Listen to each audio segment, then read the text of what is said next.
Pranay, a big development. The Prime Minister is meeting the UK PM. He's also expected to meet with the King. The biggest, of course, being the free trade agreement.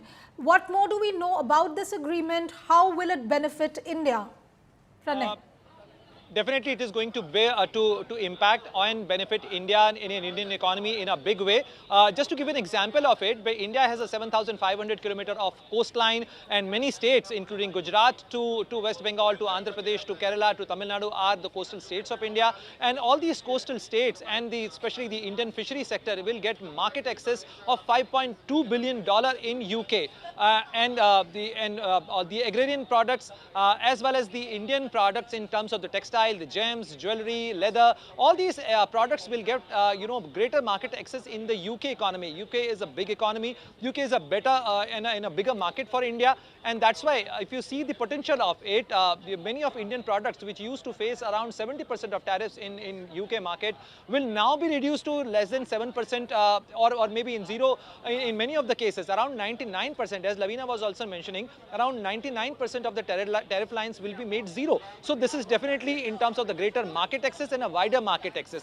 This will be the benefit for India. But on the other side, Anisha, I must also highlight the fact that India has managed to safeguard the interest in terms of the agri products, especially safeguarding the interest of Indian oilseed producers and the dairy produce from India, because India, that is India's core concern, and that's why in the long negotiations spanning over 3.5 years, India has managed to safeguard the interest for the domestic dairy producers, the domestic agri produce, especially in terms of the oil seeds. So that is the benefit for India. On the other side, for the service sector as well, be it yoga teacher or be it a chef or be it Indian professionals will get not only better opportunities, even if someone want to offer services in the UK market, they will also get a greater and a better access for the UK market after this FTA.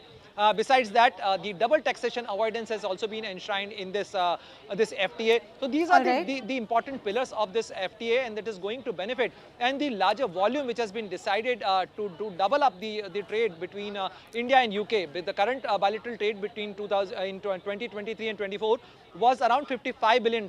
And the ambitious target is to more than double it by $120 billion by 2030. So this is the target and volume which we are looking at.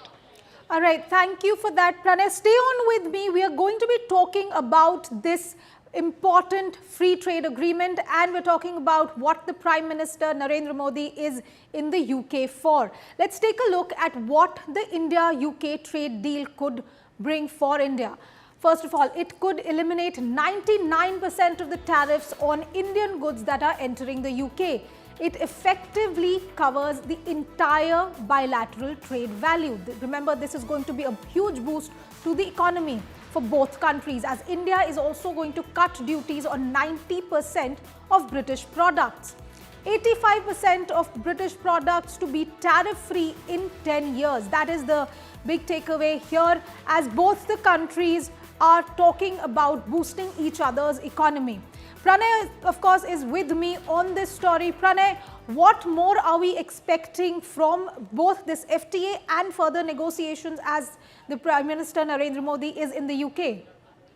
Anisha, when this news came that India and UK has finalized, many people are still, they have delayed their car purchase, because after this FTA, the UK cars and various car models will get, entry into Indian market with lesser tariffs. So that is the thing. As far as the whiskey consumption is concerned, India has already outpassed France, as Lavina was also mentioning, in terms of the liquor consumption, and the British liquor, or especially the whiskey. The Scotch and whiskey will get a greater access in Indian market, so that is also a gain for UK. India and UK are like two big economies, but in terms of the market access, if you see, India is a bigger market for UK. And recently, when the British High Commissioner was visiting our office, she categorically mentioned the point, Anisha, that UK want to invest in India because India is a rising economy.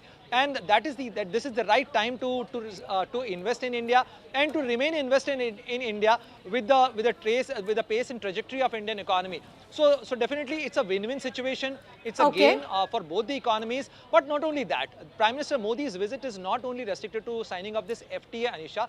This is a time when Prime Minister Modi will be having this bilateral conversation with his British counterpart, Keir Starmer. All right. All the other issues of the bilateral relationship All right, will also be Pranay, we will keep talking about this. It is going to be a big boost to both economies and possibly a big win for those who like UK-based cars and more importantly, Scotch whisky.